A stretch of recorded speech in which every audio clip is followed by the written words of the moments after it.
Okay, so I think we can get started. I see most of our students are connected and hopefully a bit more people will come.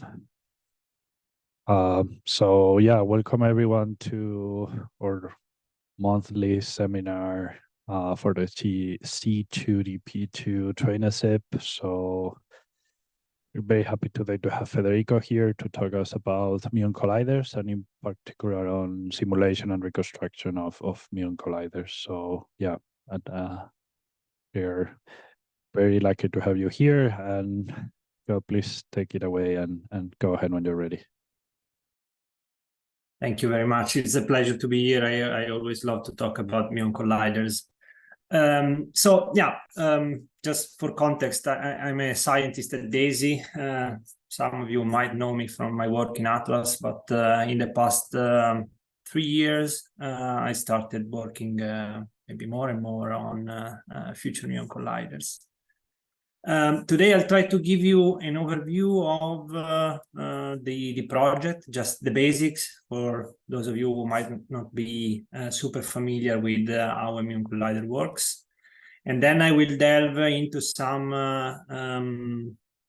more computing-related aspects with the goal of highlighting most the opportunities where new work could come in and interesting progress could be made. But okay, to start with, I can say that our traditional exploration of high energy physics is typically viewed as a two-pronged exploration where one can either look for new phenomena or for deeper understanding of nature through either precision, mostly through indirect evidence of new phenomena, through precision measurements, or via direct search by probing the energy frontier. And these are kind of the two paradigms that are behind E plus E minus machines, the X factories that are proposed for the future, or high energy machines like proton-proton colliders like the LHC, or a future under TV collider, either FCC or SPPC. Muon colliders are special because in this overall scenario, they kind of blur this dichotomy and would allow us to probe both the energy frontier while performing also precision measurements of the various particle interaction phenomena. This is possible thanks to the muon mass, which is a bit more than 200 times heavier than the electron. And this, in turn, means that these particles don't radiate too much. And in fact, synchrotron radiation is negligible throughout the accelerator complex. And also the beam Strahlung is negligible at the interaction point. These two things allow us to potentially build very compact machines that, in terms of at least real estate, compare quite favorably with even just the LHC. So this is the LHC, and these are, for example, a 3 TeV muon collider, which is kind of the target for the first low energy stage. Of course, nothing comes for free, and the fact that the muon is an unstable particle introduces a number of major technical challenges that need to be solved to fully profit from these opportunities. Just very briefly, I want to show you a bit a timeline of the concept of muon colliders. Muon colliders are not a new idea. In fact, they were first proposed in the 70s and the 80s with the concept being really refined and first systematically worked on between 2011 and 2014 within the US Muon Accelerator program. So this was a program dedicated to investigating the use of muon beams, both for short and long baseline neutrino facilities. And then with the goal of developing a X factory with excellent energy resolution. If we were to build a X factory with muons, that would have the best ability to kind of scan the line shape of the X. And then to evolve further this concept towards TV scale muon colliders. The program was discontinued in 2014, but work didn't stop. In fact, for example, in 2018, the MICE collaboration demonstrated the ionization cooling, which is really a key concept that is required to be able to build these machines. Later on, the next year, the European strategy recommended to set up an international collaboration to gauge whether it's scientifically motivated to pursue a conceptual design report for a multi-TV muon collider. And the International Muon Collider collaboration was formed shortly after to do this. And so this is where we are today. We are working on the refinement and the definition of what could be a 3 to 10 TV collider complex. We do this because thanks to the fact that muons are massive, they don't radiate too much, but also they are at the same time fundamental particles. This makes them kind of ideal probes of short distance physics, and really allow us for the first time potentially to explore this particle physics in the multi-TV center of mass energy regime. To illustrate this, you can compare kind of the production cross-sections that, for example, we would be able to probe at a muon collider on the x-axis with a possible proton machine. Of course, the proton machines have to pay the price of the PDFs that kind of dilute the energy, such that, in fact, a 10 TV muon collider would probe several tens of TV physics that could be observed at a proton machine. The muon collider itself is not only contact, but it's also a little bit different from what maybe we are used to when thinking of maybe the LHC. The most notable difference comes in the fact that there are actually two, if not more, rings. This is because the main challenge that the whole accelerator complex has to cope with is the fact that we have to accelerate these muons to the target energy and collide them as soon as possible before they decay. So to do that, we need to have a large or largish accelerator ring that can host the magnet components that allow us to quickly ramp up the magnetic field and accelerate these particles to the at the center of mass energy. Then the accelerated beams are moved to the collider ring, which is instead made to be as small as possible, where again the size is dominated by the field that we can achieve with the magnets, such that the muon bunches can collide as often as possible before decaying. The accelerator complex is initially fed by a muon injector that actually starts, at least in the scheme that is being developed by the MAP collaboration now by IMCC, with a proton source. The proton source creates a proton beam of relatively low energy, 4 GeV to 12 GeV, you can think. These protons are accelerated and directed at a target that produces pions and muons that are then cooled. This is the ionization cooling I was talking about before. And if you have questions, we can discuss it at the end of the seminar. And these cool beams are then accelerated throughout a number of recirculating linacs to the final accelerator complex. Now,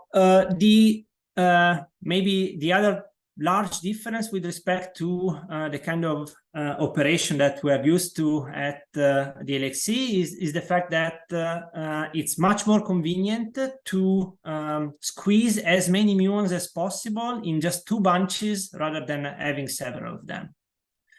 This is because we are essentially limited by the rate at which we can produce muons here from the initial proton source. The 2 bunches circulate in the collider ring, and a very interesting property of muon colliders is the fact that the luminosity increases with the square of the beam energy. There is a factor that comes from the fact that the higher the energy, the longer the muon lifetime. So you gain from the beta gamma, and the other fact is that the higher the energy, the smaller the transverse emittance. So you get more focused beams that again increase the rate of your interactions. Because we are colliding only 2 bunches, the collision rate is 1,000 times lower than the collision rate of the LHC. And this has interesting implications for what we can do with our detectors. Just to give you a few numbers, I don't want you to look at all the details of that are summarized in this table. But if you want to compare again, kind of quantitatively, the size of a 3, 10, or 14 TeV muon collider with other collider rings, you can see here that these are quite compact. So essentially the same quantity in kilometers. So these are quite small. And the beam power at 14 TeV, for example, is still lower than what would be needed for a click operating at 3 TeV, thanks to essentially again, the lower rate of radiation. To give us an idea, the plan for operation for the various muon collider stages is to take data for between 5 and 10 years for each center of mass energy. So as a comparison, FCCHH is expected to operate for at least 25 years. So, okay, moving forward, the key challenges are all related to the fact that muons have a limited lifetime, 2.2 microseconds at rest. And this reflects itself in a number of things that we have to deal with throughout our accelerator complex. Coming from the initial production and cooling of the beams, such that they are made suitable for acceleration at high energy. We need to devise an accelerator complex where the cost of operation is kept under control.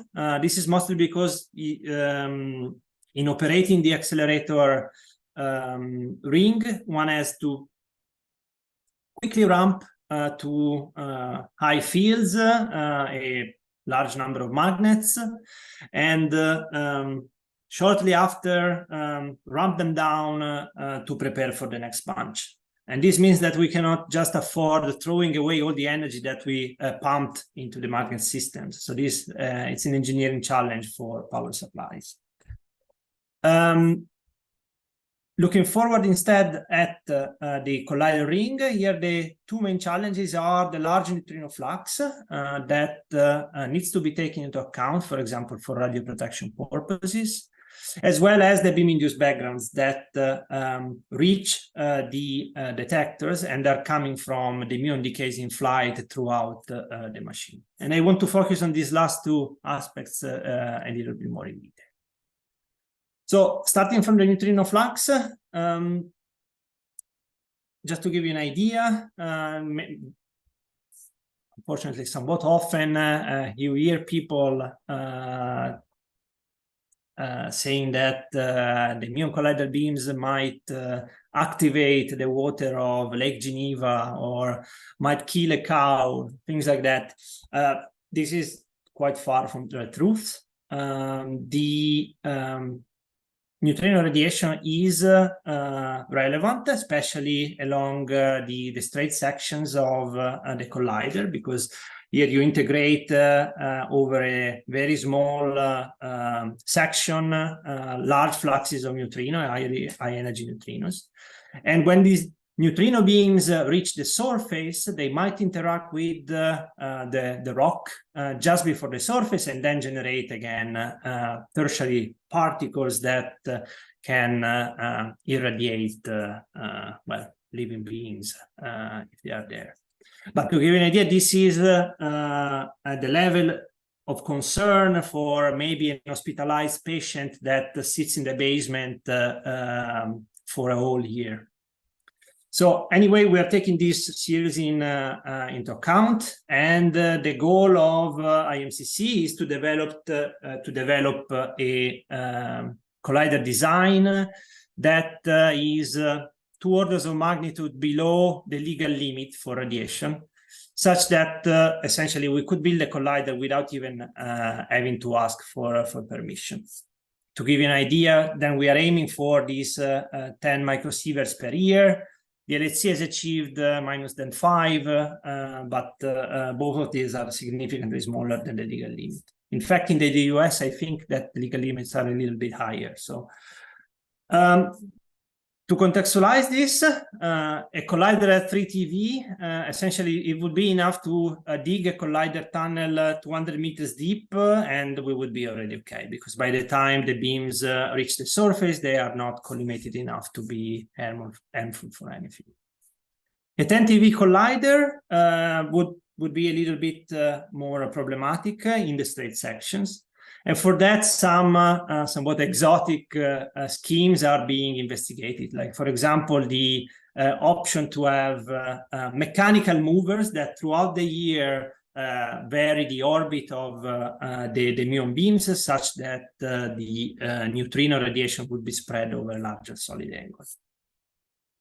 But apart from the curiosity of neutrinos and radioprotections, concerns, neutrinos also offer quite a significant opportunity. In fact, having such a collimated neutrino source with a perfectly known spectrum would be quite a unique source for doing science.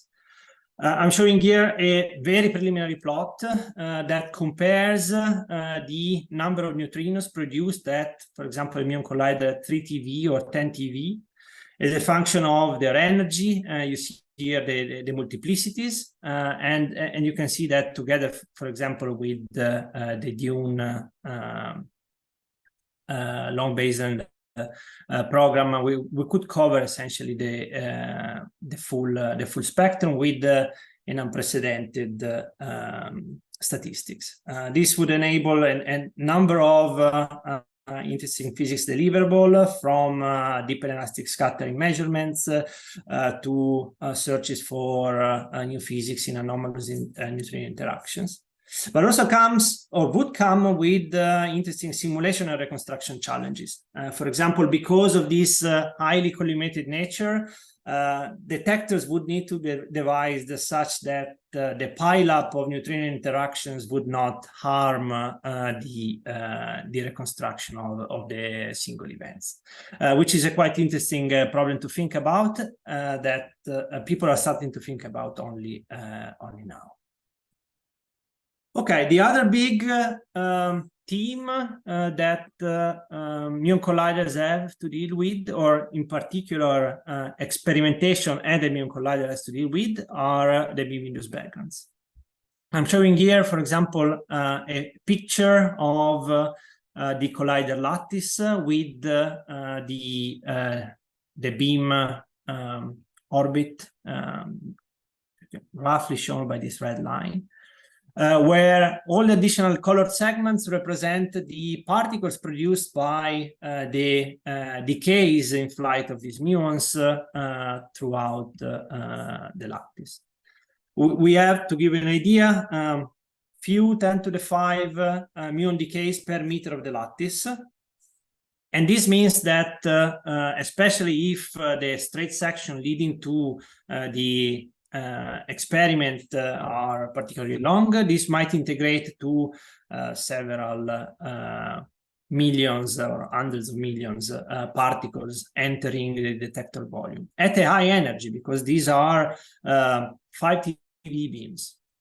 So to cope with these things, the detector needs to be shielded, and this is done. For example, here you can see this is the sort of the experimentation area.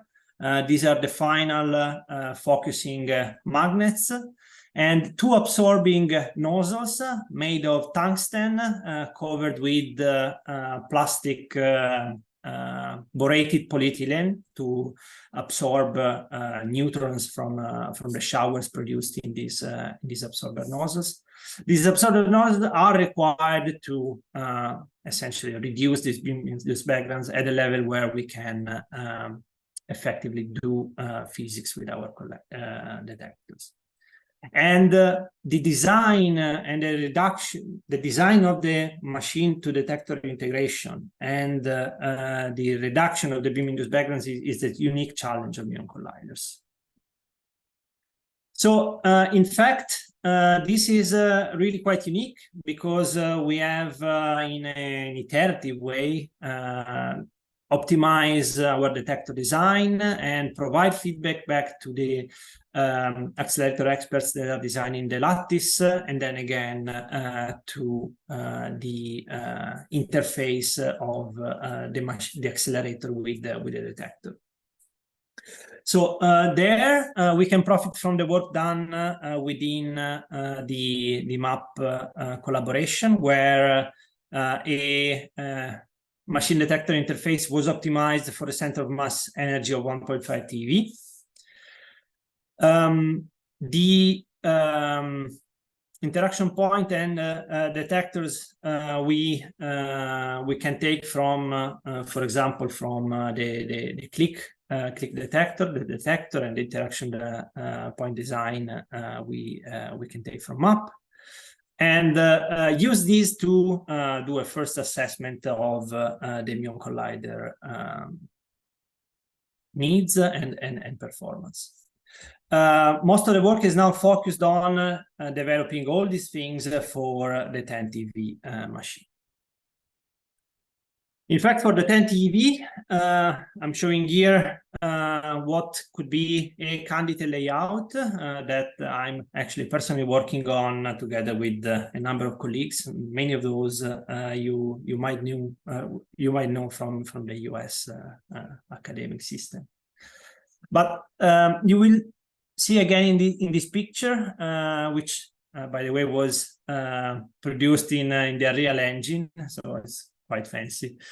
You can recognize here these 2 cones. These are the shielding nozzles that lead to the interaction point. The rest of the detector is similar to a standard high-energy particle physics detector. It's composed of an innermost all-silicon tracker made of a vertex detector with pixel sensors surrounded by silicon microstrips. The tracker lies within a solenoidal magnet with the field of 5 Tesla and a diameter of 3 meters. Just outside the magnet, the calorimeter systems are located, and they are here taken from the sort of click design or ILD design. So they are based on an electromagnetic calorimeter based on silicon tungsten, and a hadron calorimeter based on iron and scintillating tiles. The outermost part is equipped with an RPC-based muon system that is mostly intended to be used only for particle identification. So we would measure the tracks within the magnetic field and then extrapolate them throughout the calorimeter systems for PID. I talked about the Unreal Engine, which is maybe a little bit overkill, but something that is ongoing and could always benefit from additional contributions, is the integration of the event display for this detector into Phoenix event display. So now that I presented a bit the detector, we can talk about what are the most relevant radiation sources for the machine to detector interface. These are mostly three. Going from the left, by far the most important source are, of course, the muon decays within the accelerator lattice. These muon decays then produce high energy electrons that interact with the magnets, the shielding elements, they generate showers, and then the product of the showers can reach our detector. These showers are also the main responsible for, of course, radiation effects in the detector and the accelerator components, as well as the heat that needs to be dissipated throughout the whole accelerator system.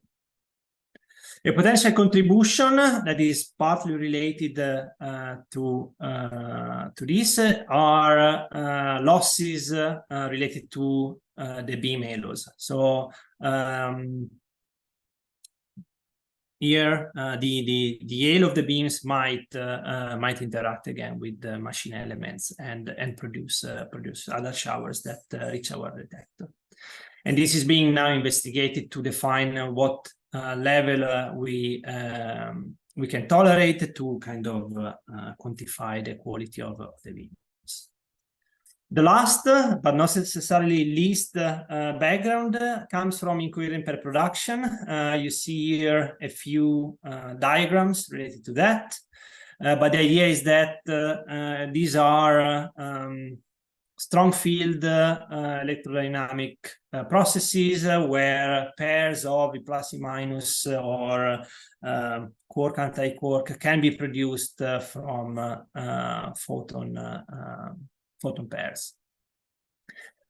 This background comes in time with the beam crossings and is expected to lead to a large multiplicity of low momentum particles that might, for example, affect the innermost layers of our tracking detectors.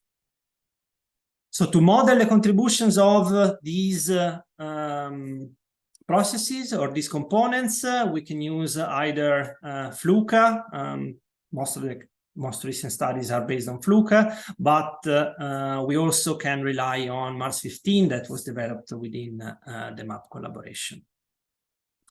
The incoherent pair production is instead modeled with guinea pig and then using FLUCA as particle transport software to extrapolate, to propagate the produced particles to the detector volume. With this program, we can study the detection environment that you can see here on the left, looking at the 1 MeV neutron equivalent fluence for 200 days of operation, and on the right, the total ionizing dose. And we can compare these, for example, with the requirements set by the Illuminos HC. And here the good news is that the technology that we developed for the Illuminos HC is not too far away from what we would actually need for a Muon collider. So now going a bit more deeper into the simulation pipeline, everything starts from the lattice design. The lattice design and the magnet optics are developed in dedicated codes. These codes then are producing inputs that, together with a line builder, are turned into a FLUCA simulation input file. Then Fluka is used to sample muon decays throughout the last order 100 meters of the lattice leading to the detector area, and to simulate the evolution of the resulting showers up to the entrance in the detector volume.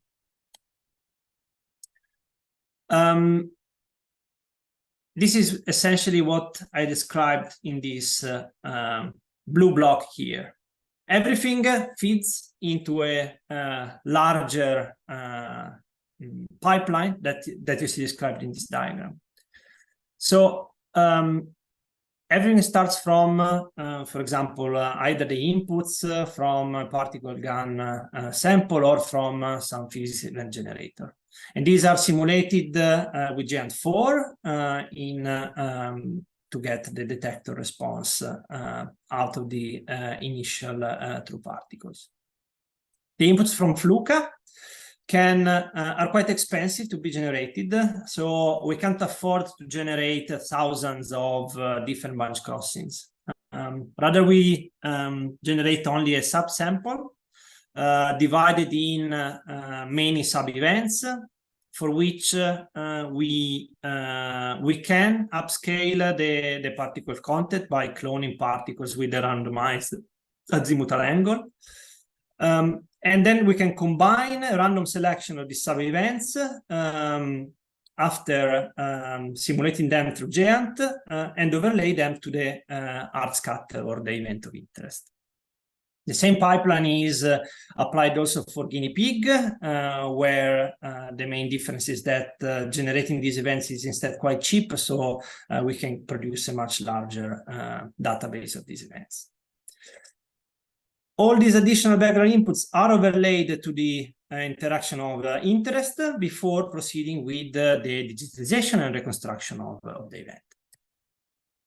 So with that, we can study what's the impact of the changes to the detector geometry or to the absorbing nozzles. For example, here you can see in black the energy spectra for photons, electrons, positrons, neutrons, and other particle species, as they would enter the detector volume if we didn't have any of these absorbing nozzles.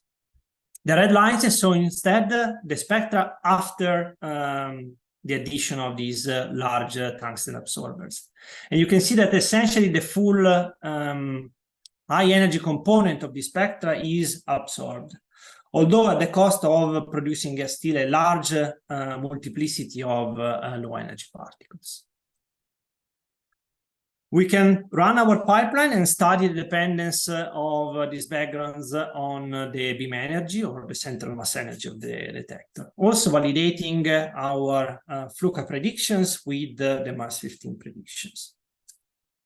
The most important result of this study is that if we fix the machine to detector integration, so if we fix the design of these absorbed nozzles, we see that the number of particles entering our detector volume doesn't change dramatically with the central mass energy.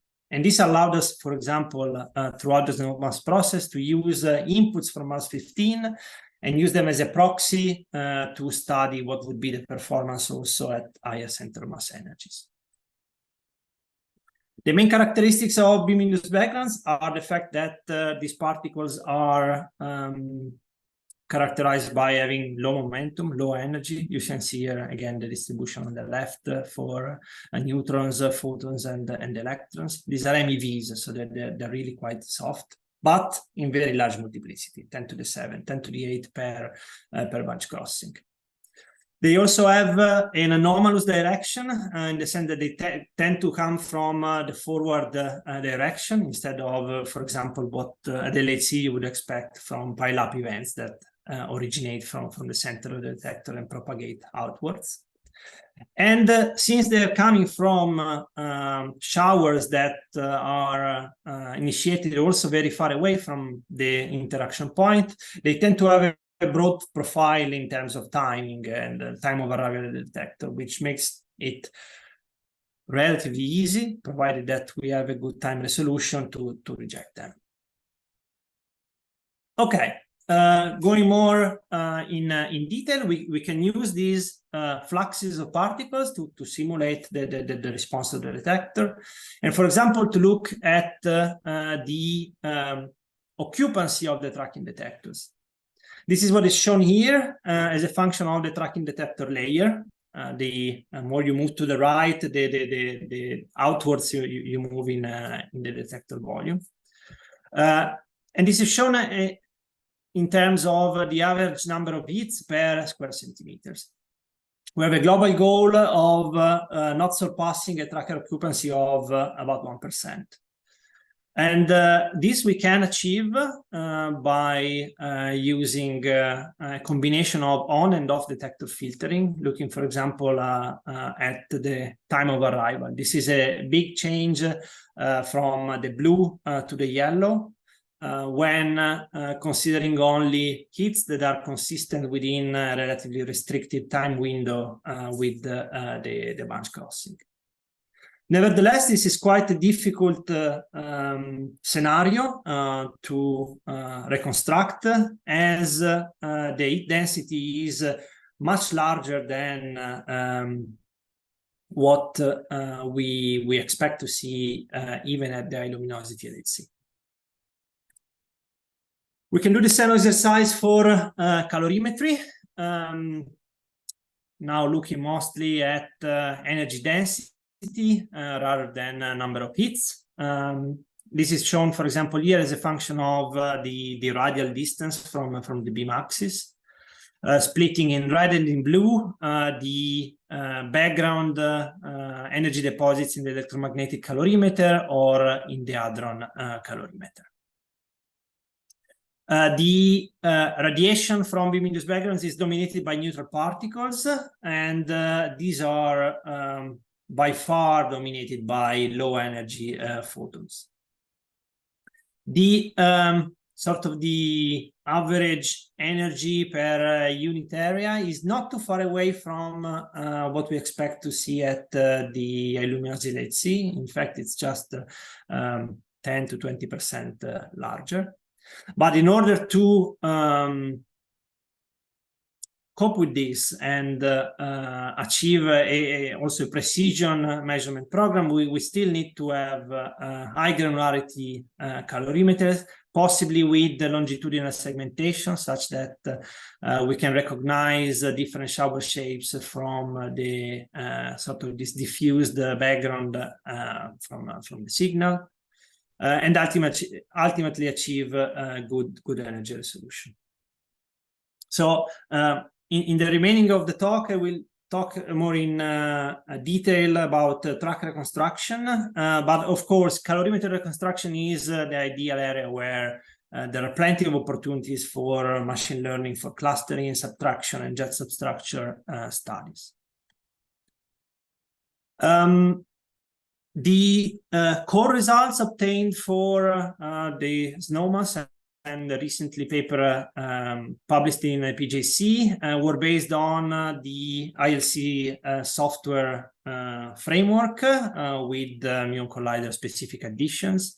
And without developing much these baseline techniques, we could achieve quite good performance at the level of LHC experiments. I'm showing here a few efficiencies for charged tracks, photons, muons, and for example, a jet transverse momentum resolution, which for high energy jets is found to be at the level of 20%.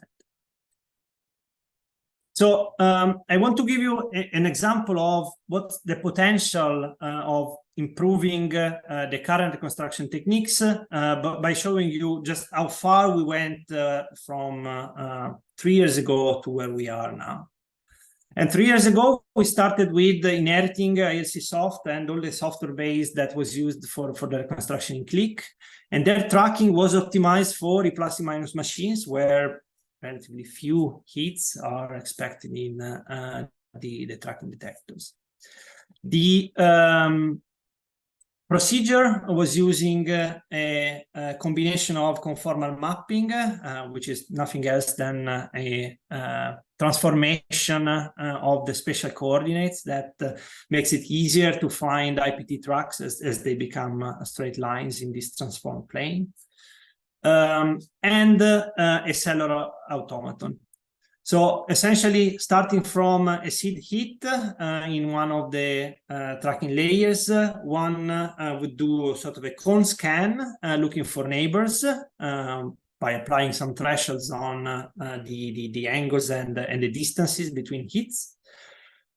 This would then allow us to create seed cells that could be extrapolated forward to search again for neighbors with the same criteria. Repeating this step several times would give us a number of cellular tracks, out of which only the best tracks could be kept. So you see that this approach is similar to connecting all the dots with starting from one layer to the next.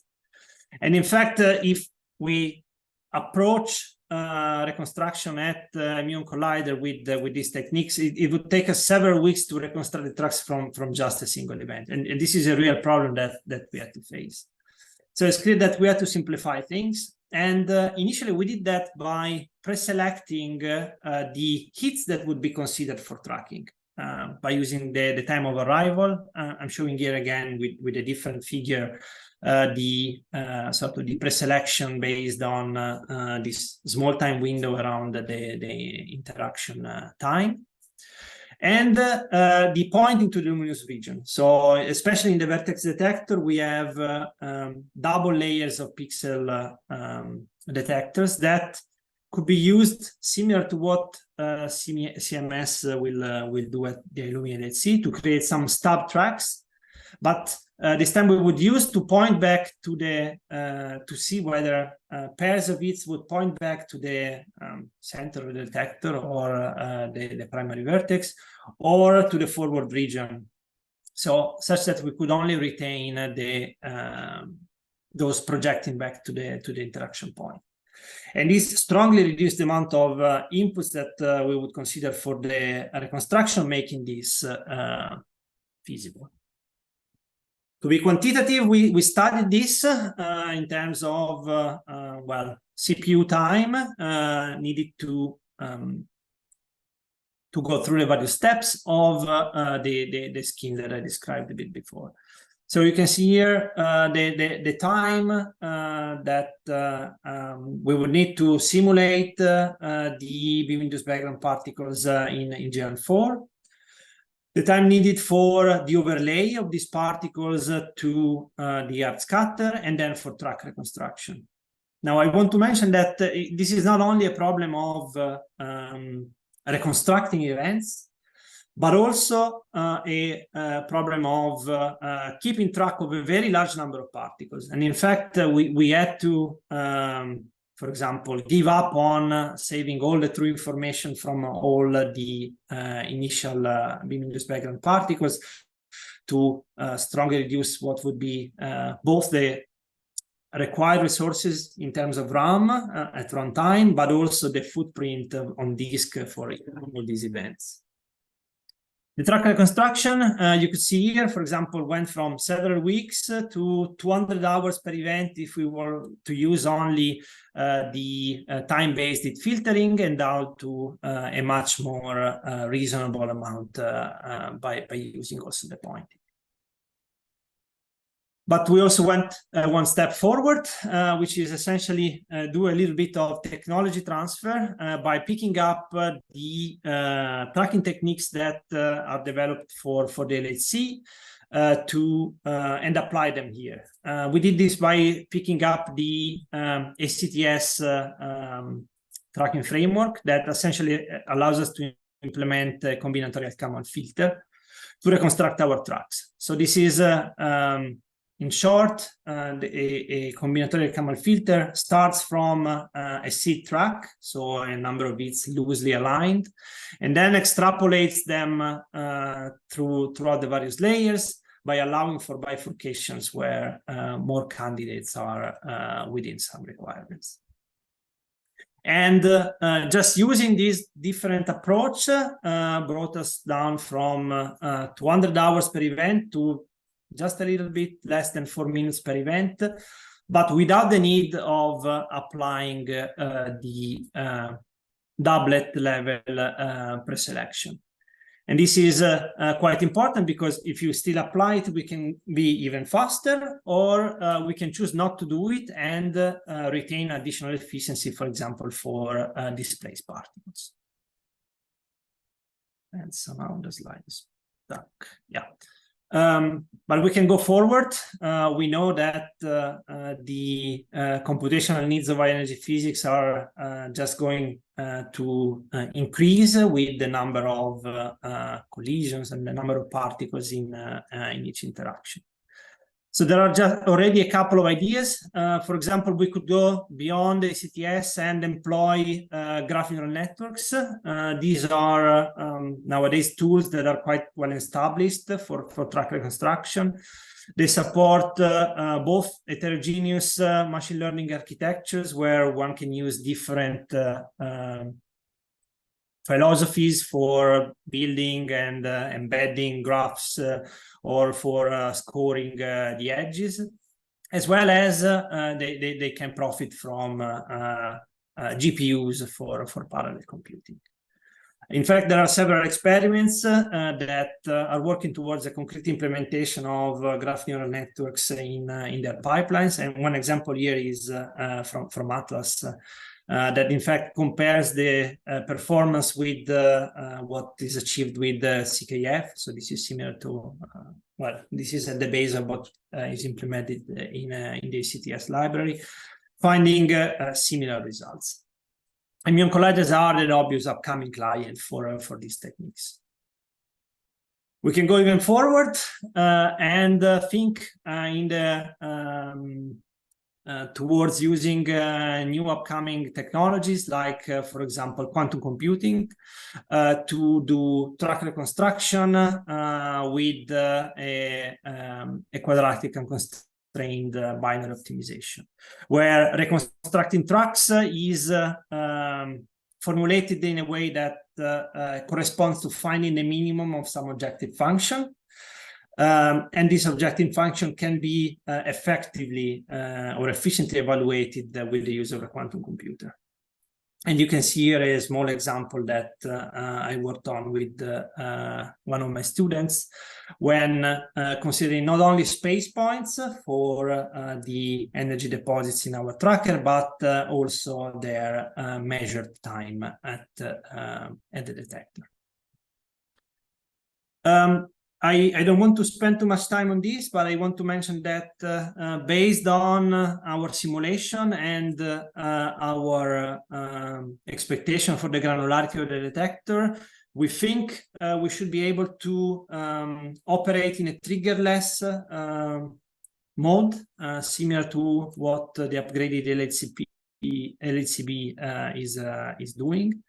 And this is mostly thanks to the fact that the beam crossings happen every 10 microseconds, so they are much more spaced out than at the LHC.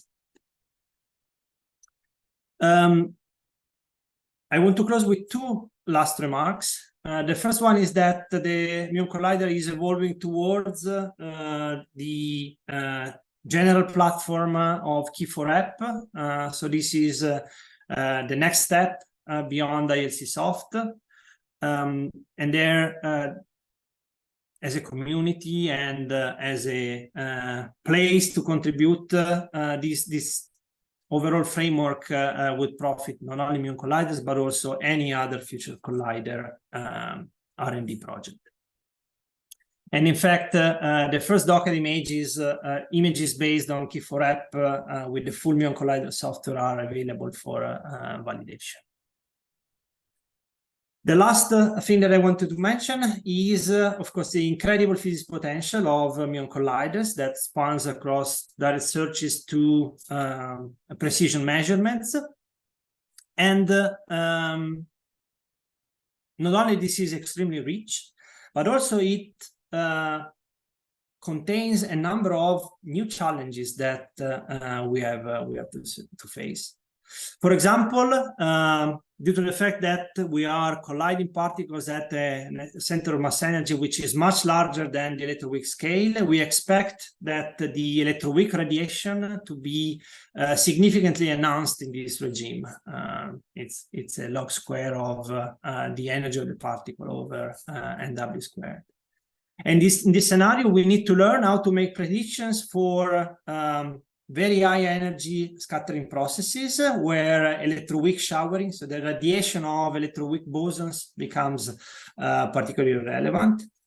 Or also in this scenario, properly addressing scenarios where the scale of the interaction is at the same level of the radiation emission. And both these things are, for example, ideal scenario where machine learning assisted diagram computation for the integration of these diagrams is being investigated. So to summarize, I hope I've given you a brief overview of muon colliders and a few challenges and opportunities that lie in this program. Muon colliders themselves have an enormous potential for fundamental physics at the energy frontier. We need to develop this concept at the maturity level that will allow us to make good choices at the next strategy processes in Europe or in the US or elsewhere. And as a part of this program, there are plenty of opportunities that are computing or software and reconstruction related. And so the road ahead is filled with very interesting R&D. Thank you. Thanks a lot, Federico. That was really nice summary and really some of really nice studies shown. So let's check the list of participants. So any questions for Federico? Please raise up your hand. Maybe I can get started on a very general muon collider question, let's say. So you mentioned that. Give me a second. Okay, no. So you mentioned the main difference between hadron colliders and lepton-based colliders on the energy situation of, you know, having the muons having a specific energies versus the composite of the hadrons. But at the same time, the advantage that you have to the hadrons is that you have all of the spectrum of energies. So my question is a bit of a dual question. So of course, this means that if we want to cover the range of energies, you have to do a scan on the muon energies in order to cover, as you do with, as was done at LEP, for example, on to cover a full range of energies, right? So sort of a dual question. Are the technological issues of doing that similar of what they were for electrons, or is this a different game for muons? And how does that interplay with the fact that the integrated luminosity is going to be, I don't want to say low, but you know, the collision rate is going to be low, right? So yeah, can you cover really, like if you go to a 10 TV or, you know, can you cover really the full energy range in a, let's say, continuous way by running few, you know, 10 years or whatever the amount of years it is?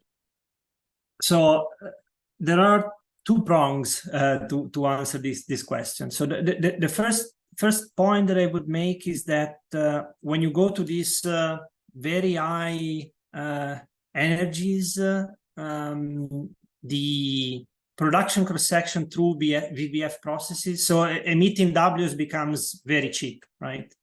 So effectively, your machine becomes sort of a vector boson collider. And throughout these VBF processes, you actually get to scan a much wider energy spectrum than just, you know, S-channel production of some resonance, for which to go far away from the center of mass energy, you need to rely on significant initial state radiation. So this is a big and important fact, especially at 10 TeV. We are already in essentially the WW collider mode, which means that from the low mass you can heavily rely on VBF to scan the energy range, and of course at very heavy masses you still rely on the S-channel production, for which you have to pay the price of additional radiation. To then move to the machine considerations, I wouldn't think that I don't consider scanning the energy to be too feasible. The reason being that, of course, one can wiggle things around, but there is a price to pay in luminosity, as the beams are, well, the whole machine is really optimized to operate at some center of mass energy. And also, if you move very far away from where your machine detector interface is optimized for, you essentially risk you will be irradiating your detector with a much larger dose than expected. So the lower the energy, the higher the rate of decay, right? So the more particles will reach your detector, and then radiation damage becomes a problem if you have a 10 TeV detector that you operate at a much lower energy.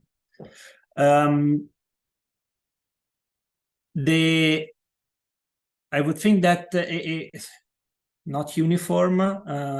In fact, this might be worth studying quantitatively, right? But a good coverage in mass comes from the fact that there is a staged approach, right? So before getting to 10 TeV, we want to do a 3 TeV machine, and then possible future high energy stages will build on top of what we learn throughout the stages, so that well, if there is some particle in between, hopefully we don't miss it. Okay, yeah, that was going to be part of my second question. So the BBF situation in which you end up sort of this kind of PDF style thing that you probably need to do on the emission of the W and versus the direct muon. So something like, yeah, it's probably will need to do something like that to approach that issue. Yeah, okay. Yeah, that's very interesting. Yeah, I mean, some kind of energy modulation has to be done, right? Because otherwise you would just maybe aim for the Higgs or something like that. But yeah, at some point, that even at 3 TeV, you have to scan the energies, right? Because otherwise there's not much that you can do beyond this BBF situation.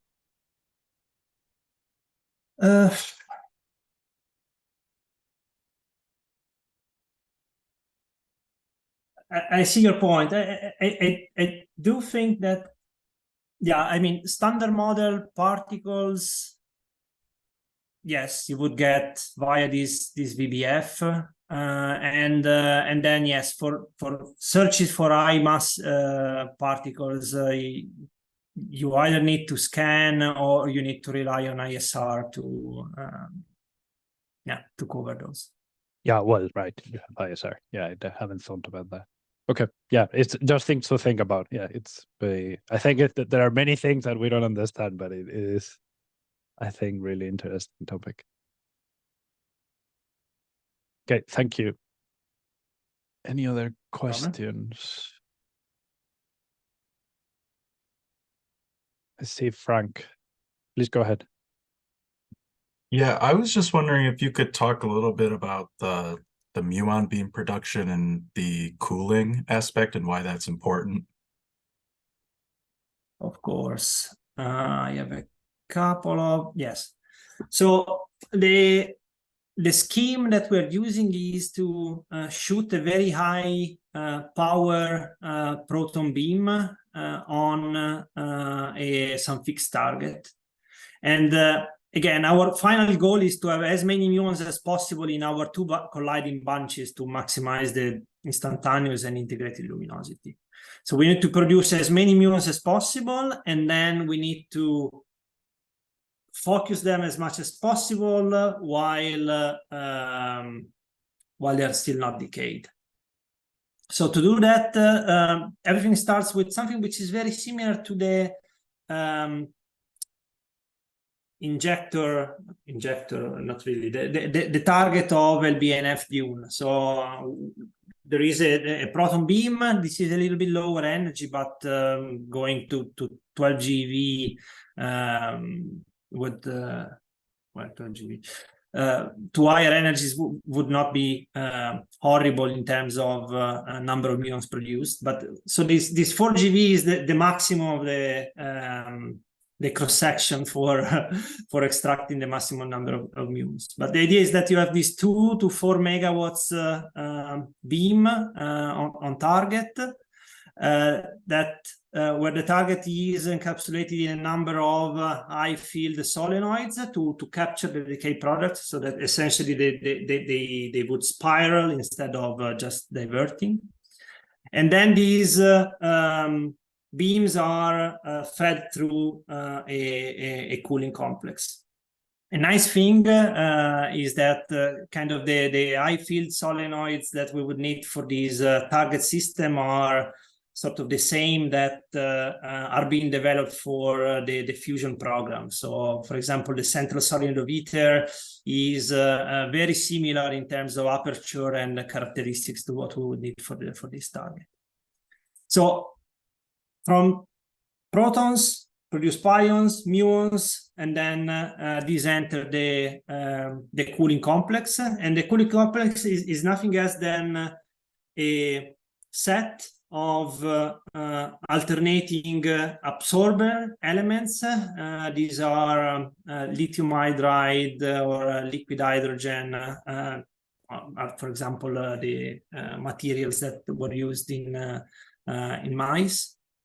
And these are just absorbers, right? So your beam goes through, loses energy in all directions, where all directions means, I don't know, px, py, pz, right? And then interleaved with these absorber elements, you have accelerating elements that only accelerate the beam along the direction that we're interested in. So you give them, I don't know, pz. And the alternating these elements, absorbing, acceleration, absorbing, makes it so that at the end of this chain, all the momentum of the particle is aligned with the beam axis, so that the emittance, so that the divergence of the beam is minimized. Now, we have demonstrated a cooling factor of 0.9. We need to reduce the emittance by 1,000,000 times, but there is nothing that forbids us from putting many of these cells one after the other. And in fact, this is one of the key elements that, in my opinion, we need to work on to demonstrate to ourselves and to the community that this is feasible. The concept is known. There are no technical showstoppers, at least in principle, but we need to show that we can engineer and build these cooling cells that, of course, the longer you are in this cooling chain, the harder they become to be operated. I don't know whether this is enough to answer your question. Yeah, thank you. This is interesting. You're welcome. Thanks, Frank. I see Fatima. Please go ahead. Hi. So you mentioned, can you hear me? Yep. Oh, cool. So you mentioned earlier the idea to spread the neutrino radiation by mechanically moving up and down. I was wondering, how would that work? It sounds crazy. Would it be like moving the entire complex up and down? Yes.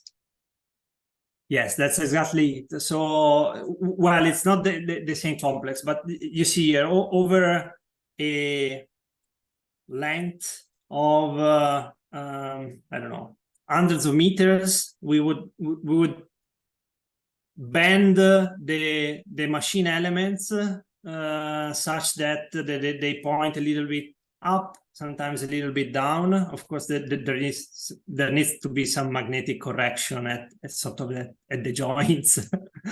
but yeah, that's really the idea. So you mechanically move the accelerator components throughout the year. This is a very slow movement. It's not something that happens every bunch crossing or anything like that, right?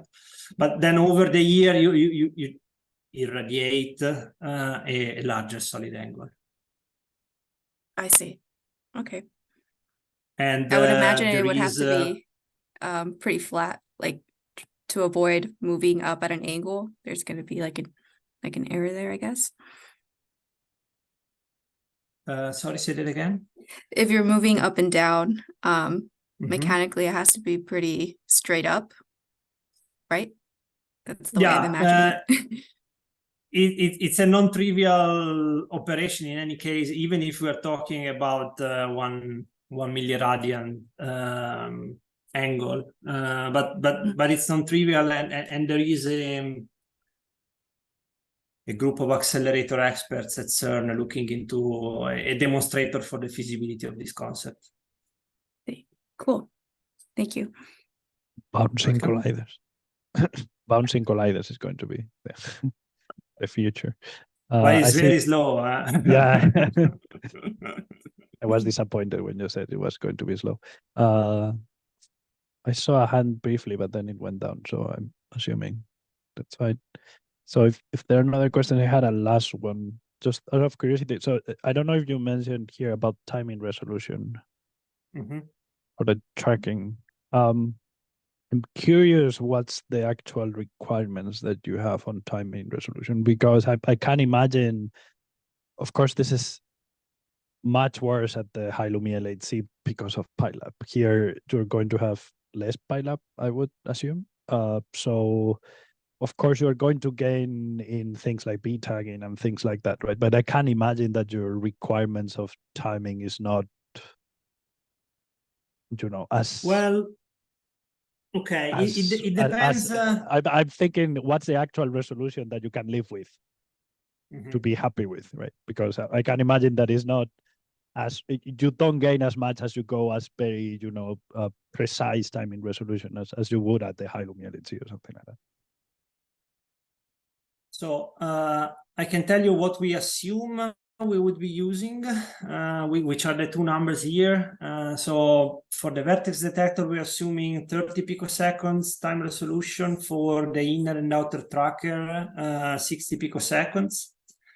And we need these, or we would like to rely on these because of these quite flat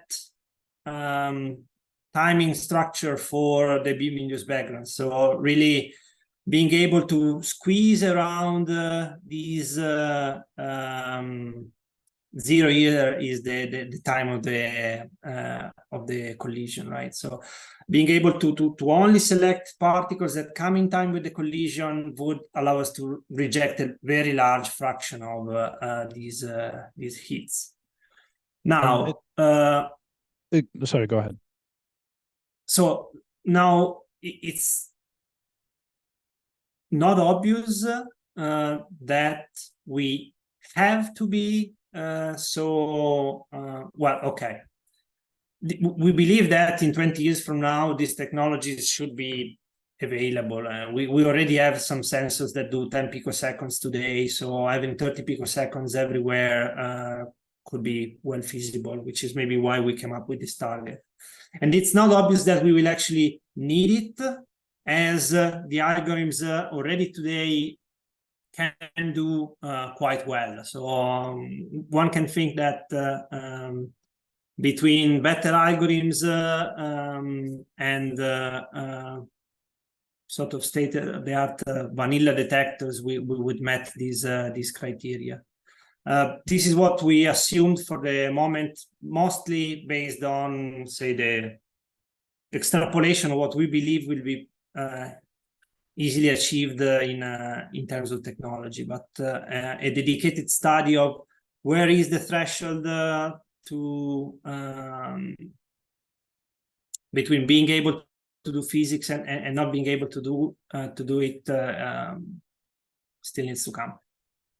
Yeah, I missed the beam induced background part. Yeah, that makes sense. But is this beam induced back? Is this uniform? Like, do you get this for the full detector, or do you get this, or is this eta dependent? So yes, so you can sort of interpolate a little bit. So these first 5 beams tell you sort of the radial dependence moving from one layer to the next. You see that this is already quite steep. Now here we're in the end cap, so it's not it's less obvious. But from the end caps, you can see that again. This goes back up. So indeed, there is also a theta or eta dependence that, let me see, I think I could probably illustrate this also with the radiation maps. Yeah, okay. This is of course fluence, but you can imagine all the beam-induced background particles are emerging from the sides of this nozzle. And in particular, the largest part comes here in the right in front of the interaction point, because that's not shielded. So then kind of the radiation that comes from this nozzle hits the forward detectors on the other side, and vice versa. So there is a relatively steep radial dependence as you go further away, the fewer particles reach you, and then also theta dependence due to the shielding, essentially.